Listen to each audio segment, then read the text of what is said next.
তাহলে যেখানে আমার জীবন থেকে একটা জিনিস হারিয়ে গেল, সময়ের মতো মূল্যবান আর কিছু আছে? এই সময়কে নষ্ট করার কোনো কথা আমাদের ছিল না। কারণ আমরা অর্ধেক রাত কেন পালন করব? এই রাতটাকে আতশবাজি দিয়ে, এই রাতটাকে মদ পান করে, এই রাতটাকে জিনা ব্যভিচার করে কেন আমি পালন করব? আল্লাহ তো আমার জন্য এমন এক রাত দিয়ে দিয়েছেন। আল্লাহ বলেন, ওরে বান্দা, তুই তো নাইটেই জাগবি, তুই তো রাত্রেই জাগতে চাস, তুই এই রাত্রি কেন? আমি তো তোকে এমন একটা রাত দিয়ে দিয়েছি যে রাতটাকে আমি আল্লাহ হাজার মাসের চেয়ে উত্তম বানিয়ে দিয়েছি। দিয়েছেন না, দেন নাই? আল্লাহ তাআলা বলেন, ইন্না আনজালনাহু ফি লাইলাতিল কদর ওয়া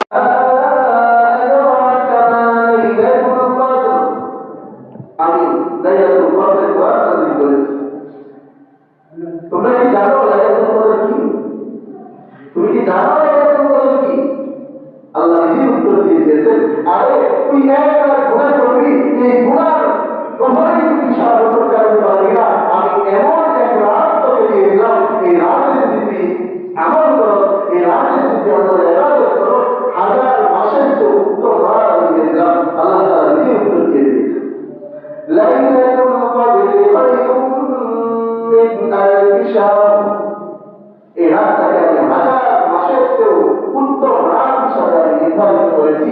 তো 30 নাইট উদযাপন কেন করতে হবে? 30 নাইট মানুষকে কষ্ট দিয়ে, শিশু বাচ্চাকে কষ্ট দিয়ে, মুরব্বীকে কষ্ট দিয়ে, রোগী ক্যান্সারে আক্রান্ত যে ব্যক্তি, ওই ব্যক্তির হাতের মধ্যে আরো বড় ধরনের যে আঘাত করে তোকে উৎসব পালন করতে হবে। তুই উৎসব পালন করে না, রাতের বেলায় তুই 2 রাকাত ওযুটা করে, 2 রাকাত নামাজ পড়ে আমি রবের পায়ের মধ্যে বিশ্বাস করে বলে না, ওই কি কি অভাব আছে সেটা আমাদের জানা না। স্বীকার করো, একবার চিন্তা করে দেখ, এই আনন্দগুলো করার মতো শক্তি তো তোর ছিল না। মা খাইয়ে না দিলে খাইতে পারতি না, আর একটা সময় এমন তোকে বানিয়ে দিব, তুই চেয়ার থেকে উঠে আমাকে সেজদা দিবি সেটাও পারবি না। অথচ তোর একটা বয়স পর্যন্ত নিজেকে কি না কি মনে করস যে আমার সাথে নাফরমানি করে, তুই ওদের সাদৃশ্যতা গ্রহণ করে, যারা আমার শত্রু, যারা আমার নাফরমানি করে, যারা আমাকে বিশ্বাস করে না, তাদের অনুসরণ করে তুই আমার বিরোধিতা করেছস, তুই আমার নাফরমানি করেছস, কিভাবে করবি?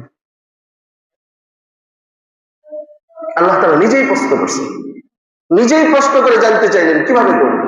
রাসূলুল্লাহ সাল্লাল্লাহু আলাইহি ওয়াসাল্লাম হাদিস বলেছেন, মান তাশাব্বাহা বিকওমিন ফাহুয়া মিনহুম। যে ব্যক্তি যার অনুসরণ করবে সে কিয়ামতের ময়দানে তার সাথেই থাকবে।